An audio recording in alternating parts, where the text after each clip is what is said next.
Yes, this is going to be our movement for the day on our GBP USD. So first we need to know what the trend is. And as you can see, we are in a downtrend move. This is a very much clear bearish move.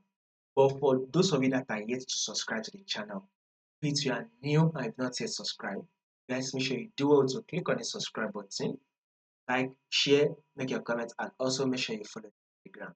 Now, this is the trend right here. This is the lower low. Markets eventually pull back to form a new lower high. The markets eventually drop one more time to form a new lower low. Here comes the lower high. Markets eventually drop again to form a new lower low. This is the lower high. Now with this lower high, we should be expecting market to continue to drop till it is able to form a new lower low. So this is a bearish move that is currently on our GBP. So GBP USD is very much bearish, so we should expect it to drop again. Now on our 4-hour time frame, you can also see this to be your low and your lower high. This is also your lower low. Here comes the lower high. So with this lower high, guys, expect GBP USD to drop to form a new lower low.